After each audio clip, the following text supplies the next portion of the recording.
Welcome to the Vida Rosa. I'm your host Pinky, and today we're going to be talking about my labor and delivery story, child, and it does not include an epidural, okay? And that was not by choice. This actually happened going on 3 weeks ago.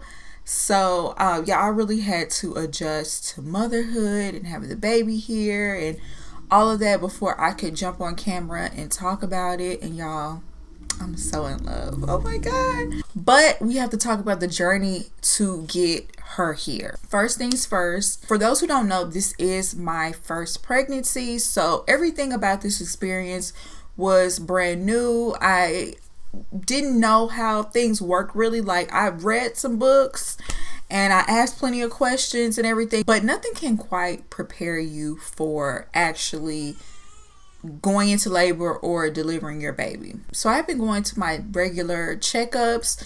Y'all know towards the end of your pregnancy, on like the 9th month, you go in every single week. So I went to my checkup the week before my due date, and she checked my cervix and she never told me I was dilated, so I just assumed I wasn't. She actually said if the baby doesn't come by your due date next week, then we will induce. I actually thought I was gonna make it past my due date because I didn't really have any contractions. I had been having Braxton Hicks, but I had not had any like real contractions. The very next day, that's when I had my first contraction. I could have never guessed within the next 12 hours I would be pushing. So that morning I was having them, and I was laboring all day that day, like from 8 a.m. to 11. Like, I was laboring. We had friends come over. One of my really good friends, Todd, she was putting everything into ChatGPT, all of my symptoms. And she basically said, yeah, you will have that baby before the end of the night. And I'm just like, okay, whatever. Now, they told me at the clinic, they said that you're supposed to wait for your contractions to be at least 5 minutes apart and last at least 1 minute each. So I was trying to stick to that before I went to the hospital, because people always tell me it's better to labor at home. You don't want to just be stuck in that hospital laboring. So I was trying to stick straight to that, but they became unbearable at some point. I was cleaning up, I was washing dishes, and there was one point where I was hunched over and I had to go sit down. They were 5 minutes apart, but they weren't 1 minute. They didn't last 1 minute. They lasted like 30 to 45 seconds. But I just couldn't take it anymore. I told my husband, grab the stuff, it's time to go. The contractions progressively got worse. So when we were on our way to the hospital, they weren't as bad. Like, I was able to take that pain. So we got to the hospital, we checked in, they gave us a room or whatever. The lady had me hooked up to everything, and she checked my cervix, and she said, you're 7 centimeters dilated. And I'm looking, I'm like my jaw is on the ground. Like, what? And I'm like, just yesterday the doctor felt around in there, and if I was dilated any centimeters, she didn't tell me. So I'm just assuming I wasn't. Especially since she was saying like we might have to induce you. So I'm just assuming that I just dilated 7 centimeters over the course of those 12 hours that I was laboring. I had gotten there just in time, y'all. Mind you, I'm asking every 2 seconds, I am going to get to have an epidural, right? Like, because I had decided that a long time ago. I'm not trying to be a hero. I wasn't trying to have bragging rights. You know what I'm saying? Delivering a baby is delivering a baby, whether I had an epidural or not. So I kept asking them, like, every so often, like, I'm not too late for epidural, am I? It just seemed like they were taking forever for them to get the epidural for me. Mind you, my doctor that I was seeing this entire time, she was not on call, so I had to wait for a midwife to get there. Thankfully, I had already seen this midwife. She had done one of my checkups when my doctor was out of town, so I was familiar with her, but she was not there yet. And maybe that's why I had to wait to get the epidural. I don't know. Everything was kind of like going crazy in that moment. I wasn't focused because I was having these contractions every 5 minutes. So by the time they were offering me the epidural, they said, you will have to be extremely still regardless of whether you have a contraction or not. You cannot move. You have to be still, or you could damage yourself. You could paralyze yourself, all that. And so at first I was thinking about it, and then I was like, ugh, I'm gonna have to push through without it, because I knew I couldn't be still, and I didn't want to hurt myself, you know what I'm saying? So I just had to prepare myself for it. Like, I looked at my husband and I looked at my best friend like, I can't do this, I don't know if I can do this. They're like, you can do it, we're just gonna do it, we're gonna do it. And thank God for my husband, thank God for my best friend, because my husband was so motivating for me. Just looking at him and holding his hand and knowing that he was there, just, you know, was so comforting, because he's my rock. And then my best friend, she also was holding my hand, and she's had 2 kids of her own, so she knows how everything goes. And thank God I had her there, because she recorded pretty much the whole thing. But shout out to her. She filmed it at an angle where I didn't see everything, because I didn't want to see everything, but she kind of got my reaction, my husband's reactions. My water didn't break until I was like in the delivery room having contractions. I wasn't pushing yet, but that's when my water broke. And y'all, it was like a loud whoosh. It was like a huge water balloon had bust. Because I always wondered what that would feel like. It just was like a water balloon. Somebody took a thing and it just whoosh, all the water just came flooding out. It was a very intense experience. I was like, oh, my water broke. Like, it was so intense. Mind you, I'm having contractions. When I'm having these contractions, they're becoming more and more unbearable. Now, at first I was like, oh, if this is all contractions, I must have a high pain tolerance. Like, before I got to the delivery room, like, they were bad, but they weren't so bad that I couldn't stand them. And I had the nerve to say that. I was like, oh, yeah, contractions aren't that bad. By the time I got to the delivery room, I was screaming. I was a little embarrassed, but I couldn't help it. Like, I had to let it out. If I had to say the pain on a scale of 1 to 10, I'm not even going to say 10. I'm going to say 9. I'm going to say 10 for when I was actually pushing, right? So, it's one thing to have these contractions. It's another to have to push while you're having the contractions. My body really just automatically wanted to push, but they were like, hold off on pushing. She's not here yet. So once she finally got there, and I was able to push, obviously the first position, I was on my back and pushing this way. And I feel like most people know by now that that's not the optimal position to push in, because you would want gravity to help. I'm so grateful for the midwife and the nurses, because they were very accommodating for if you want to switch positions, if you want to do things in a non-traditional way. They were very accommodating for that, and I appreciate that so much. So I did try to like turn around in the bed and like push that way, kind of like squat that way, but I really didn't like the fact that my butt was exposed. And I felt like I was going to poop, and I couldn't do that with my butt in the air. I knew it was going to happen, but I just could not do it with my butt in the air. So I was just like, I told them that position just wasn't working. I didn't tell them why. That was why. So I got back in the position of on my back, but I put my legs up in the stirrups. And so I did the majority of pushing from that position, because I was so out of it at that point. I just didn't want to do too much experimenting. I didn't have it in me to keep moving around. I just was trying to get this baby out. Oh my goodness. There was this one particular nurse that was so helpful. She let me know when a contraction was coming, and she was like, okay, I need you to push for a good 10 seconds. I need you to hold it. You can scream, but make sure you scream in a deep way, so it's like kind of like pushing your diaphragm. And it like, she just doesn't even know how helpful she was in that moment, in those moments where I was pushing, like counting. And I was just like, it was exactly what I needed. And y'all, I do want to say this too, like, if you are ever thinking about who you want to have in the delivery room with you, make sure there are people that have your best interest in mind. Don't invite no frenemies. Don't invite no family members just because they're family. Like, if y'all don't get along, you don't want any sort of negative energy. You want everything to be as positive as possible, because it is very spiritual. I can't explain how, but it's a very spiritual experience. And it's like, when you're so open and exposed, you don't want any negativity at all. You don't want a hint of someone having an attitude or saying something shady. Nothing. You just want everybody to be as positive as possible, as supportive and encouraging as possible. Because I was just very blessed to have people in the room that really had my best intentions and the baby's best intentions. At some point I was screaming for Jesus, like, Jesus, help me. And I feel like I couldn't do it. At some point the doctor was like, look, there's something called a ring of fire coming. You're gonna not want to push, but that's when you need to push the most.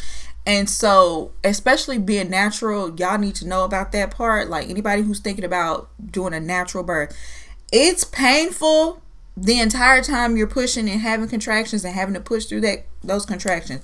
But the ring of fire, that's where the level 10, 11 pain comes in. Because, baby, it literally feels like a ring of fire. It's I don't even think that's a good enough analogy, but that's as close as I can get. It was, oh my God, I couldn't even believe what I was feeling. They were just like, Pinky, you have to push, you have to push. That point right there, when I was trying to push out the rest of my baby's body, I had to turn over to the side. They asked me, did I want to switch positions and turn over to the side? I didn't even know that was a possibility. But as soon as I turned my legs over and I was able to push that way, she literally shot out after like 3 pushes. Like, my husband said she shot out so fast the doctor didn't even really catch her.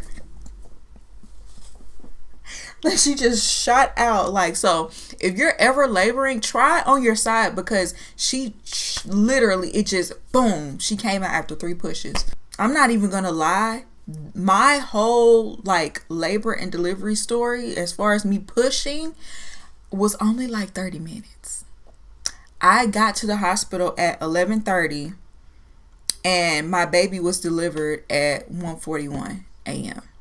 and I had just started pushing around like 1. So yeah, it was like 30-40 minutes of me pushing. And I know some people probably gonna be like, what? I labored for hours. Y'all, God bless you. My hat's off to you. I bow down to you, okay? But I don't know that I could have taken more than 40 minutes. The Lord knew not to put more on me than I could bear, because that was enough right there. So, side note, I drank raspberry leaf tea for about 2 weeks before my delivery. And I forgot exactly what it's supposed to do, but it's supposed to help you deliver faster or easier, or not rip as much. So all I'm saying is that I did deliver within like 30-40 minutes. So maybe that raspberry tea does work. I don't know, but I did drink it. I did rip. But the doctor said that it wasn't too bad of a rip, and she sewed me up right there on the table. That was kind of painful. Like, they gave me some drugs that was supposed to numb it, and I think it did numb a little bit, but that part of it was kind of painful, of her like sewing it up. And y'all, I was trying to keep myself from pooping, but I know I pooped on that table. I didn't look. I asked my husband, he wouldn't tell me. But I know I definitely pooped on that table. But that's something you don't even, in the moment, you have to push everything within you. And it's like, you cannot try to, I can't even lie. In the moment of me pushing, sometimes I would try to hold back because I didn't want to poop. But you can't. You just got to just let it all out, because that's the only way the baby's going to get out of there. As far as me not having an epidural, just to wrap that part up, I still, in hindsight, if I could have left earlier to go to the hospital in order to get an epidural, I still would have gotten one. But I'm glad I went natural. One, because I know how it feels now, and I used to be very scared, like, oh, I could never, but now I know I'm strong enough to do it. So it's an experience I can say that I've had. You know what I'm saying? It's kind of like bragging rights a little bit.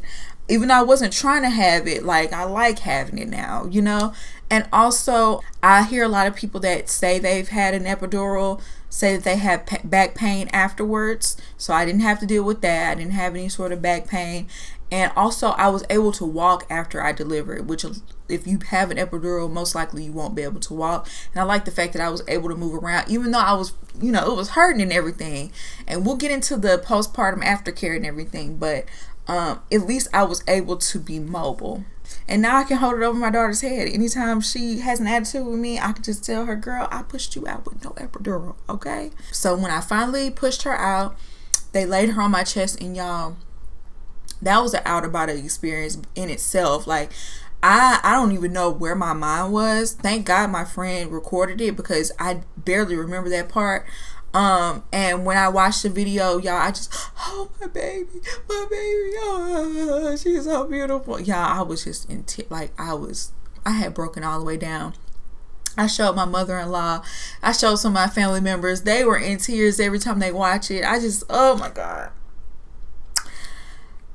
Just seeing her for the first time, like, I can't even explain to you how happy, how relieved that she was okay and healthy, just how beautiful she was to me. To finally get to meet this person who had been kicking me in my ribs, I was just so happy. Like, I can't explain to you like how it felt to see her for the first time. Like, she was literally an angel to me.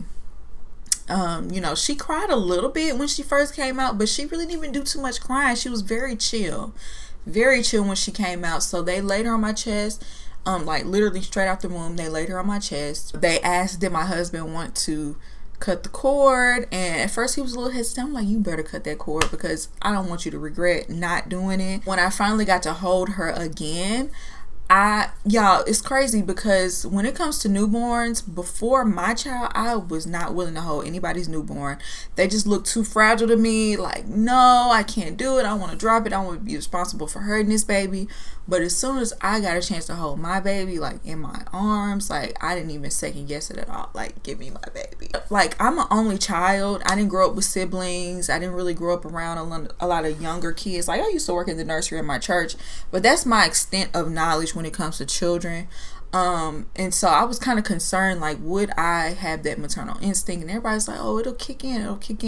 And y'all, it kicks in. Like, as soon as your baby gets here, it's like, you know what to do, even though you don't. Instinctively, you feel like you do. I got to hold my baby for a little bit, and then the nurse took me to the bathroom. One thing I'll say to anyone who's pregnant for the first time, they sell all types of postpartum kits online, and I bought one, but the hospital literally supplies you with everything you'll need. They'll give you the peri bottle, they'll give you the tux, they'll give you the icy little pad to put in. They'll give you everything. There's no need for you to buy any of that. And I didn't realize that before I came to the hospital, but that everything you need in an unlimited supply, you could get enough to take home with you as well. Like, not just that, like, take everything you can from the hospital rooms. They'll freely give it to you. Most nurses are not trying to be stingy. If you ask for it, they'll bring it to you. As far as the pain afterwards, they were constantly giving me Tylenol and like not anything strong, not a strong pain reliever, just like over-the-counter pain relievers.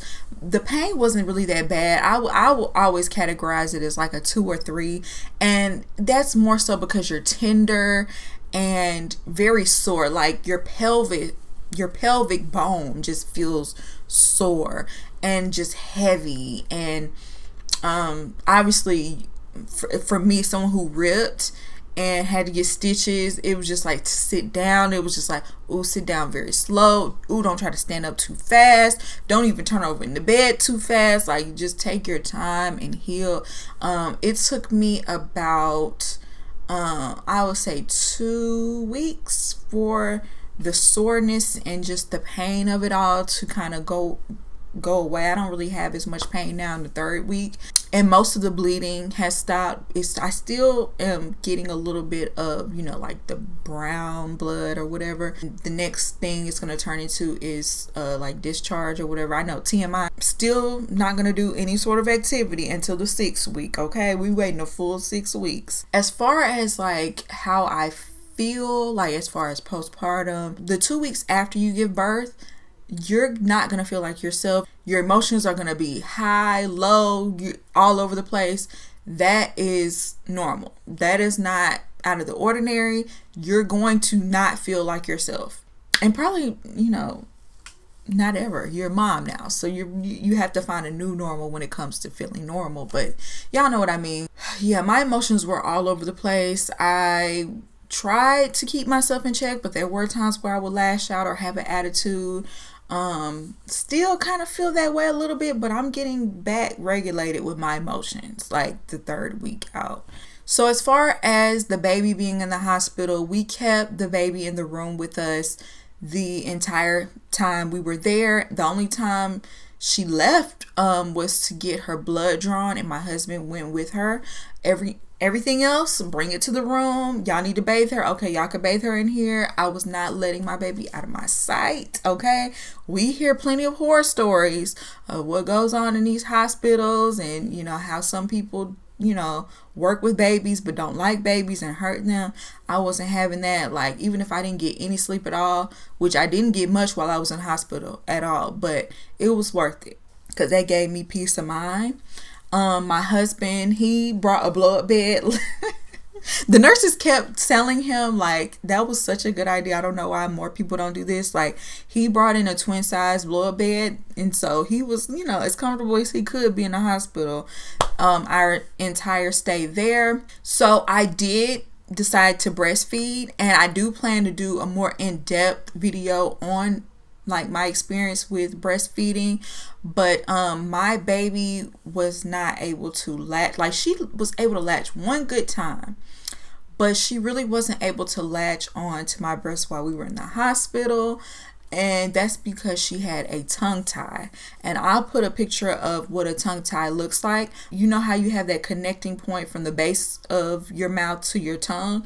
Where hers extended all the way to the tip of her tongue. So she wasn't able to extend her tongue in order to really be able to latch on in order to feed. I had to start pumping while I was in the hospital. For those who don't know, like when you first start pumping, it's a thicker liquid called colostrum. I had really had to start pumping without getting any sort of collection from it. Like, I would get like maybe 2 or 3 drops per session. But the more I did it, like I would try to do it every 2 hours.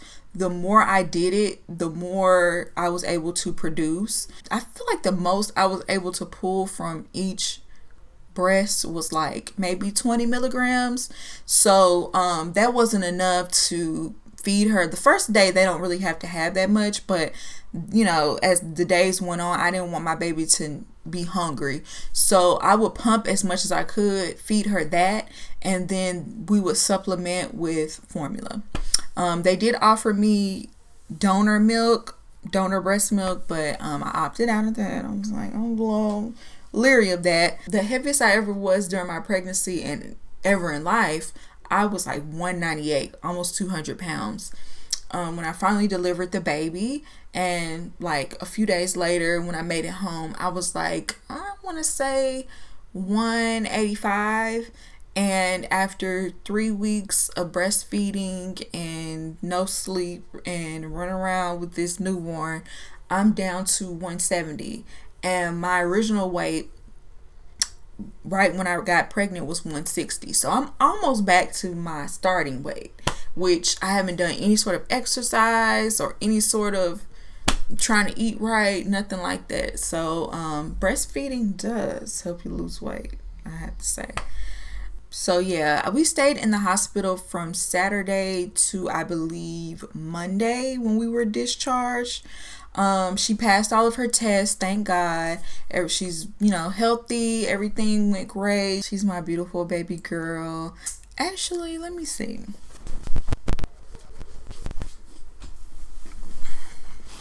Here's my angel. She's asleep, y'all. I didn't want to bother her too much, but I did want to show her to y'all. She is 3 weeks old, and she loves to eat. She loves to sleep, as you can see. My baby. I knew that I could not come back on this channel and not share that she has made it. So for those who have kids, y'all already know, It's been a struggle these past 3 weeks, having to wake up every 2 hours to make sure she was fed. Especially for me, I have to pump, so that's like an around the clock job. But yeah, you guys, this is my experience. Honestly, overall, I had a very uneventful pregnancy and labor and delivery. No complications. Everything went well. I honestly could not have asked for a better experience. Before I leave this video, I want to shout out to my mother-in-law and my sister-in-law for coming to stay with us for a week after I gave birth. Like, I don't know what I would have done without them. Like, they really kind of made it a great like transitional period between not having a baby and then bringing a baby home. Like, and shout out to my husband, because he's been very supportive. He's taken on being a father so seamlessly. And this little girl, she 3 weeks old and trying to move this neck. I cannot. Look at her. She is so busy. So anyway, you guys, I'm gonna let you guys go. Say bye, Zaria. Say bye, Zaria.